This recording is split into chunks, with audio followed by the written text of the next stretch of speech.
Good morning all student. आपण मागील video अंतर्गत बघितलेले होते राष्ट्रीय उदयाची कारणे. राष्ट्रीय उदयाच्या कारणामध्ये आपले 6 पॉइंट आपण घेतलेले होते. तर राष्ट्रीय चळवळ ही कशामुळे आणि कशा पद्धतीने निर्माण होत असते, जसं की आपल्या भारत देशामध्ये प्राचीन काळापासून आपण बघतच आहोत की इंग्रज लोकांची आपल्या भारत देशावर साम्राज्य होते. तर हे साम्राज्य हटविण्यासाठी आणि आपल्याला स्वातंत्र्य मिळवून देण्यासाठी या राष्ट्रीय चळवळीचा उदय झालेला होता. तर ही राष्ट्रीय चळवळ निर्माण होण्यामागील एकच कारण म्हणजे जी काही आपले स्वातंत्र्य आहे तर ते आपल्याला योग्य त्या प्रकारे आणि आपल्या हक्काची जाणीव निर्माण करून देण्यासाठी या राष्ट्रीय चळवळीची निर्मिती झालेली आहे.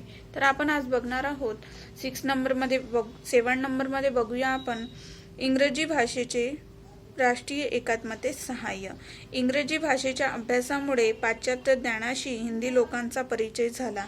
ही फार मोठ्या फायद्याची गोष्ट झाली.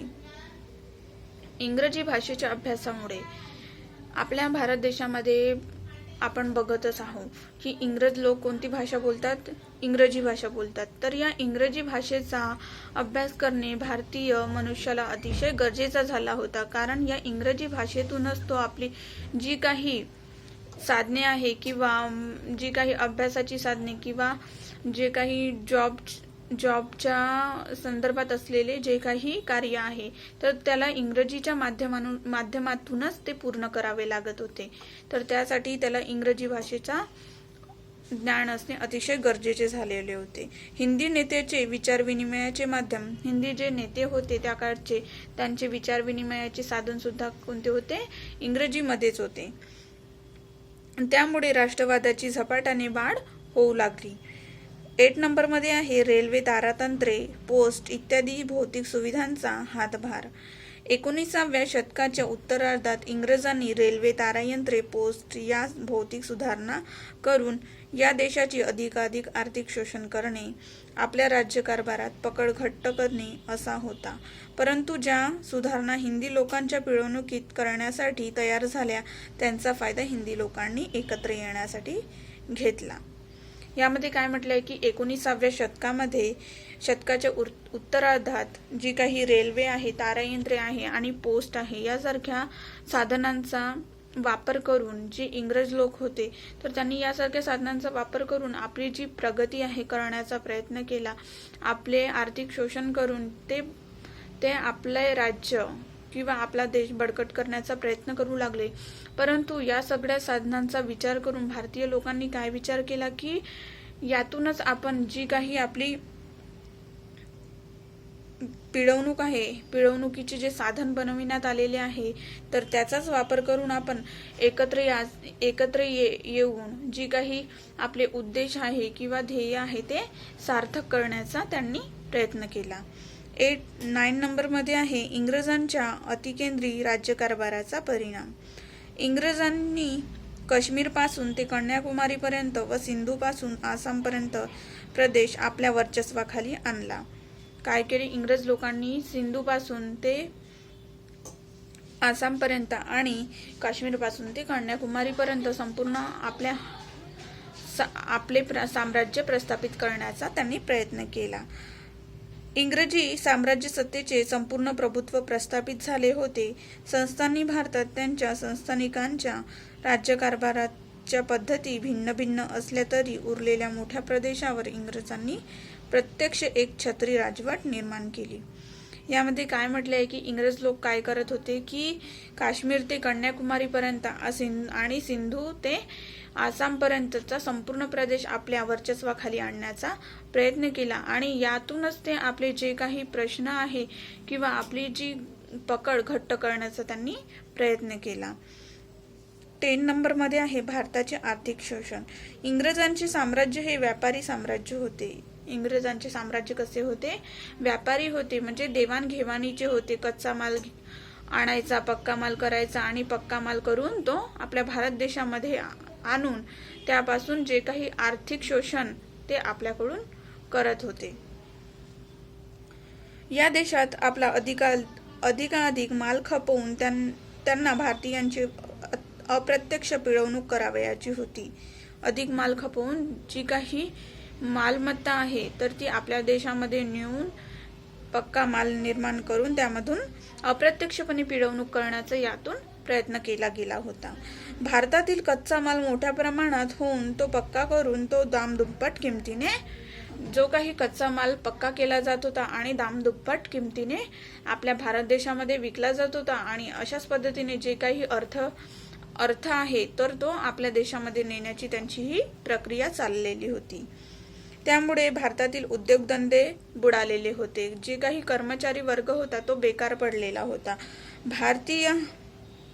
भारतीय हा इंग्रजांचा पक्का माल विकत घेणारी एक बाजारपेठ बनला होता. भारतीय काय बनला होता? जो काही त्यांचा माल विकत घेणारी एक बाजारपेठ बनलेला होता. त्यानंतर बघूया आपण 11 नंबरमध्ये लॉर्ड लिटनची दडपशाहीची धोरणे. लॉर्ड लिटनची दडपशाहीची धोरणे. भारतात राजकीय जागृती होऊ लागली असता लॉर्ड लिटन हा कट्टर साम्राज्यवादी व्हाईसरॉय भारतात आला.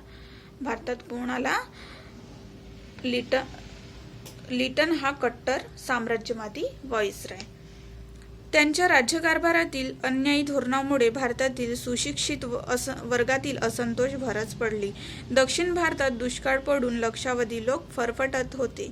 अशा स्थितीत दिल्लीत इंग्लंडच्या राणीस भारताची सम्राज्ञी घोषित करण्यात आलेले होते. दक्षिण भारतात दुष्काळच पडून लक्षावधी लोक हे फरफटत होते.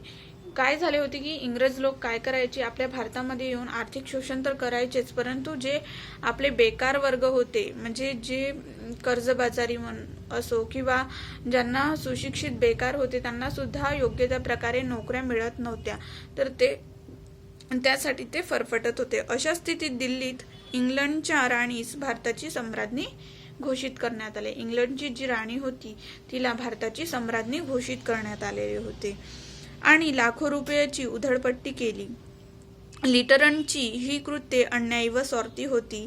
भारतीय लोकांना सर्व बाजूने मुस्कटबाजी करण्याचा त्यांचा प्रयत्न होता. लिटनची ही कृत्ये कशी होती? अन्यायी आणि स्वार्थी पद्धतीची होती. तर ते प्रत्येक वेळेस भारतीय नागरिकावर अन्याय आणि स्वार्थीपणाची भावना लादत होते. तर त्यामुळे काय होतं? ते भारतीय लोकांचा सर्व बाजूने मुस्कटबाजी करण्याचा त्यांचा हा प्रयत्न होता. अशा पद्धतीने असंतोष हा वाढतच गेला आणि असंतोष वाढल्यामुळे राष्ट्रीय चळवळी ह्या निर्माण होऊ लागल्या. विविध प्रकारच्या राष्ट्रीय चळवळीच्या माध्यमातून भारतीय लोक त्यातून मार्ग काढण्याचा प्रयत्न करू लागले. त्यानंतर 12 नंबरमध्ये बघूया इल्बर्ट बिलापासून मिळालेला धडा. इल्बर्ट बिलापासून मिळालेला धडा. न्यायालय क्षेत्रातील काळा गोरा वंशभेद नष्ट करण्यासाठी लॉर्ड रिपनने विधानमंडळात इल्बर्ट बिल आणले. लॉर्ड रिपनने काय केले? इल्बर्ट बिल आणले आणि यामध्ये काय म्हटले होते की काळा गोरा वंशभेद हा नष्ट करण्यात येईल आणि या इल्बर्ट बिलाचा यातून उद्देश सार्थक होता. तर यामध्ये इल्बर्ट बिल भारतीय राष्ट्रवादाच्या इतिहासात एक महत्त्वाचे मानले गेले होते. या बिलाला भारतातील इंग्रजांनी विरोध करून व्हाईसरॉय विरुद्ध आंदोलन केले. जे भारतामध्ये इंग्रज लोक राहत होते तर त्यांनी या इल्बर्ट बिलाला नाकारले. त्यासाठी त्यांनी आंदोलन केले आणि त्यात तडजोड करून घेतली. इंग्रज आपल्याला कधीच समान न्याय देणार नाही, आपल्याला समान हक्क देणार नाही, आंदोलन करूनच घेतले पाहिजे हा धडा भारतीय विचारवंतांनी या प्रकरणातून घेतला. जसे की बघायचे झाल्यास यातून यांना एकच धडा मिळाला भारतीय लोकांना की आपल्याला इंग्रज लोक न्याय देणार नाही, आपले हक्क देणार नाही, त्यासाठी आपल्याला राष्ट्रीय चळवळी करून आपले हक्क आणि अधिकार मिळवावे लागतील. त्यानंतर बघूया 13व्या पॉइंटमध्ये भारतीय सुशिक्षितांवरील अन्याय. कोणत्याही भारतीय व्यक्तीला केवळ त्यांचा धर्म, वंश अथवा रंग यावरून इंग्रजी शासनातील जागा नाकारणार नाही असे अभिवचन राणीच्या जाहीरनाम्यात दिले होते. कोणत्याही भारतीय व्यक्तीला काय केले होते की रंग, भेद किंवा वंश यावरून जी काही नोकरीची जागा आहे किंवा रंग यावरून किंवा इंग्रजी शासनातील कोणतीही जागा असो तर ती नाकारली जाणार नाही असे राणीच्या जाहीरनाम्यात लिहिलेले होते. परंतु काय झाले, त्या अभिवचनाची परिपूर्ती करावयास सरकार तयार नव्हते. या अभिवचनाची परिपूर्ती करण्यात जी काही इंग्रज सरकार होती तर ती तयार नव्हती. कलकत्ता, मद्रास, मुंबई या विद्यापीठातून मोठ्या प्रमाणात सुशिक्षित वर्ग बाहेर पडत होता. कलकत्ता विद्यापीठ आहे तर त्यामधून कलकत्ता, मद्रास हे विद्यापीठ होते तर त्या काळचे ते उच्च पदासाठी प्रसिद्ध होते. तर यातून बहुतांश सुशिक्षित वर्ग बाहेर पडत होता. पण त्याच्या पात्रतेनुसार त्यांना ज्या काही नोकऱ्या आहेत तर त्या मिळत नव्हत्या. तसेच ICS मध्ये पास झालेले सुरेंद्रनाथ बॅनर्जी यांना क्षुल्लक कारणावरून नोकरीवरून काढण्यात आलेले होते. जे सुरेंद्रनाथ बॅनर्जी होते ICS मध्ये, त्यांना क्षुल्लक कारणावरून नोकरीवरून काढण्यात आलेले होते.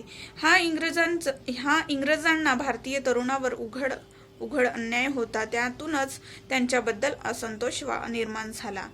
यामुळे काय झाले, जे भारतीय लोक आहेत तर ते समजून गेलेले होते की ही अर्थव्यवस्था असो की राजकीय व्यवस्था असो तर यामध्ये आपल्याला कमी अधिक प्रमाणात जे काही न्याय आहे तर ते मिळत नाही आहे. तर त्यासाठी आपल्याला राष्ट्रीय चळवळी निर्माण करून त्यातून आपल्याला स्वतः ती चळवळीमध्ये सहभाग होऊन त्यातून आपल्यालाच काहीतरी मार्ग काढावा लागेल.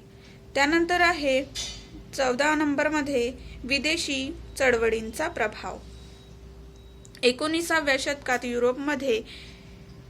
युरोपमध्ये सर्वत्र युद्धाचे थैमान घातले होते. या संधीचा फायदा भारतीयांनी घेतला. 19व्या शतकामध्ये युरोपमध्ये युद्धाचे थैमान घातलेले होते. या संधीचा फायदा कोणी घेतला आहे? भारतीय लोकांनी.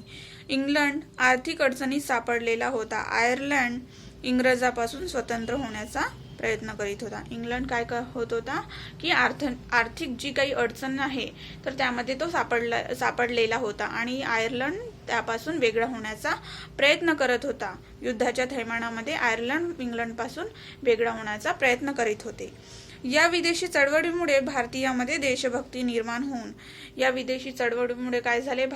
देशभक्ती निर्माण झाली, एकात्मता निर्माण झाली आणि या सगळ्यांचा फायदा घेऊन त्यांनी काय केले, स्वातंत्र्य होण्याकरिता राष्ट्रीय चळवळी केल्या.